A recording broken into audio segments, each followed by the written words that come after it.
Hello, my name is Nathaniel Hoover. I am a staff writer for GameCola.net, and this is a video review slash walkthrough slash show-off video of the original Mega Man, which, if you were paying attention at the title screen, is Rockman. That's because I'm playing the Japanese version, but aside from the title screen and the name change, there's really no difference. I'm starting off with Gutsman, who's not necessarily a normal place to kick off the game, but certainly a good place to start. The most difficult parts of Gutsman stage are really in the first portion of the level. For starters, you've got these line-guided platforms that, when you least expect it, will suddenly dump you out into oblivion. Well, when I first played the game, I didn't realize that there were breaks in the track that indicated where the platforms were going to dump you off. I just assumed the platforms were possessed, had a mind of their own. So every time I came through here, I would jump like a madman, keeping my fingers crossed that maybe this time I'd be able to make it across safely. And perhaps that's why I'm playing Gutsman stage first. Really bad memories of days gone by where I'd play through all of the other stages, get to Gutsman stage, and find I can't beat it. And then, of course, you've got the miners throwing their lovely pickaxes at you, and I found that the best way to fight them is not to dodge the pickaxes, not to mess around with any special weapons, except maybe Iceman's weapon, but to just slowly advance towards them, moving under their pickaxes as they fall, and shoot them up with your regular weapon. Now, some people might use a turbo controller here, but really, I'm not that kind of a cheater. In fact, in going through this entire game, I didn't use any turbo controllers, I didn't use any kind of slowdown, no cheat codes, I didn't exploit any glitches, and most of all, I did not use save states. Oh, well, it's technically not entirely true, I did use save states. But I didn't use saves. You'll see what I mean. I'll explain it later. But for the time being, rest assured that what you are watching so far is a completely 100% unadulterated straight run-through. No save states. Yeah. So we've got this boss hallway leading into the boss battle, where you'll find enemies, which are unusual because in later Mega Man games, there's just a blank hallway leading up to the boss. But these guys either wear you down a little bit or give you power-ups, depending on how well you're playing. Then, of course, you've got Gutsman, who's appeared in several different Mega Man games in different incarnations, and a lot of people would use the Hyper Bomb, Bomb Man's weapon, to take him out, because it's pretty effective, but I've got two problems with that. Number one, it's very slow, takes forever to detonate. Number two, it bounces around a lot and can miss the target pretty easily, and when you can't pause and switch weapons while there's a projectile of yours on the screen, you're likely to get hit a lot, like I did, while waiting for your bomb to detonate and fire again. But I still beat Gutsman, and I got my first weapon of the game. Woohoo! So now I've got a weapon that lets me chuck big rocks at people, and as we all know, rock beats scissors, so Cutman is the next place to go. Normally when I'm playing through a Mega Man game that I've played through a bunch of times, like this one, I like to switch things up. Now there's a recommended order that you can go through where you fight the easiest boss, you steal his weapon, and then you use that weapon on the next guy. Well, that's fine for a while, but eventually the game does kind of get stale if you keep going in the exact same order every time, which is why I like to switch it up. I'll start a little bit farther in the order, a little bit back in the order, sometimes I'll do the games backwards, or just roll a d6 or a d8, depending on the game, and go wherever the die takes me. This really makes for some very interesting situations, because aside from the obvious drawback of not necessarily having the right weapon to fight the boss, and actually needing to learn the boss's pattern to defeat him, there's also the chance that you'll go into a level and not have any special weapon that's useful in getting you past a certain section that you've always been able to get through with no problem. Alternately, you can come in with a weapon that completely changes the dynamic of the level and allows you to kill things you couldn't kill before and do things you couldn't do before. It really keeps the game fresh to switch up the order, and it's one of the reasons why I love the series so much. It's always a little bit different every time I play. So if you're looking to switch up the order, most people tend to start with Bomb Man, but I think Cutman is also an excellent place to start, and here's why. First of all, there's not really that many environmental hazards to trip you up, so there's no instant death spike pits or bottomless crevices, bottomless pits. And you've also got enemies like these guys who just sort of sit around, and you can shoot them up and take your time on them. This is great. And, of course, you don't have Bomb Man's weapon coming in here if you do Cutman first, which is useful in two sections. Right here, you could just toss the bomb, fire in the hole, and kablam! You don't need to wait for these guys, you can just blow them up.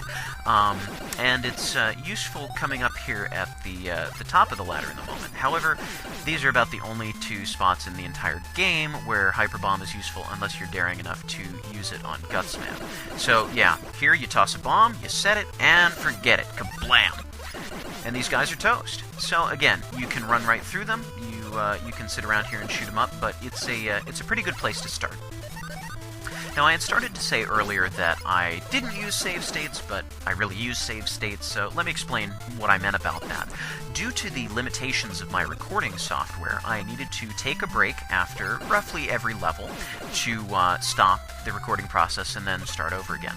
Now, this kind of threw off my gaming mojo, and I said, well, if I can't do a straight-through run, I might as well give my audience the best possible run I'm willing to dedicate the time to. So I used save states in between levels, and continually went back looking for maybe not the absolute most perfect run, but certainly one that I'm satisfied enough with, and if it's got any little errors in it, yeah, so what. So what you're seeing is a complete run-through of the stage, like I was saying before, but sometimes I totally miss a guy over and over again, which is a little bit silly to watch, but, you know, hey. So no save states used during the course of a level, only after the levels.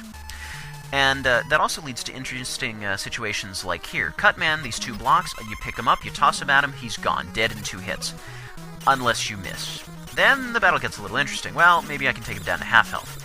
Maybe not. So now I need to shoot him up with my regular blaster, which honestly is not as tough as it sounds, but not a lot of people do this. Not a lot of people are used to hitting Cutman like this. But he's fairly easy. You just keep your distance, stand still, keep on him. But Cutman has the last laugh. You see, after you kill a boss, your controls freeze up for just a moment, you can't move, and if there are any live projectiles on the screen, they continue to be able to hurt you, and you can still die. I have scissors now, and scissors cut wires, I guess? So, Elec Man is next, I suppose. And you know how I said that you can go through the entire game in any order you please, choosing any stage? Well, you can't go to Elec Man first. Okay, yes, technically you can, but it's an awful idea. Let me tell you why. First of all, you've got these enemies that zip back and forth on the platforms. If you hit them with your regular blaster, you will just freeze them in place. So whether they're moving or stationary, they can still be really tricky to dodge, and more often than not, you're going to get hit a bunch of times before you even make it off the first 2 screens, if you make it off the first 2 screens at all. Then, regardless of which weapon you have, there are these alien critters that try and zap you and knock you off the ladder. You fall down, you have to climb all the way back up, and probably get hit by them again. Pain in the butt. Then there are these disappearing bricks. I so had that! Look, I jumped, I was there. Anyways. Disappearing bricks are a staple of the Mega Man series. They introduce a puzzle element, which is fine by me, because I love puzzle games. But like anything else in a Elec Man stage, just about, they require patience and very precise timing. If you move at the wrong time, you are very likely to jump straight through a block as it's disappearing from under you, or you're going to do what I did and jump as it appears on top of you and get shunted off to the side. Of course, there are other hazards in this level as well, aside from these dudes. There are these electrical beams that shoot out from the wall that require a lot of practice and patience, and they do a tremendous amount of damage and will knock you from the ladder, and you have to climb back up all over again. Now, if you see that block in the middle, that's a block, and also up here, that you can move out of the way with Gutsman's weapon, which you won't have if you come here first. This item is the magnet beam that's hidden there, that you need to beat the game. It creates platforms that allow you to access places. Check out the bottom of the screen. Isn't that a really cool little glitch? I like that. But I digress. So if you come here first, you can't get the magnet beam, which means that you need to come back here after you beat Gutsman. Or, alternately, you can use Elec Man's weapon to blow away those bricks. Little known fact. But still, why beat a level and come right back to it? It's silly. Don't come here first. Instead, put Elec Man somewhere later on in the order, unless you really, really have to, in which case there's at least a little bit of variation in the level, where you can go up the left side or the right side. Hopefully you've noticed this by now. So it's, the game is a little bit different if you come up one side or the other. Some parts are more challenging and you can switch over if you have Gutsman's weapon to take out that brick. So at least there's that. But still, I would not recommend coming here first. It's just a bad idea all around. Fortunately, Elec Man stage does have some positive aspects. I mean, it is a vertical level, and while I find some of the enemies to be really annoying, I give it tremendous credit because vertical levels are kind of hard to find in platforming games. To be continued.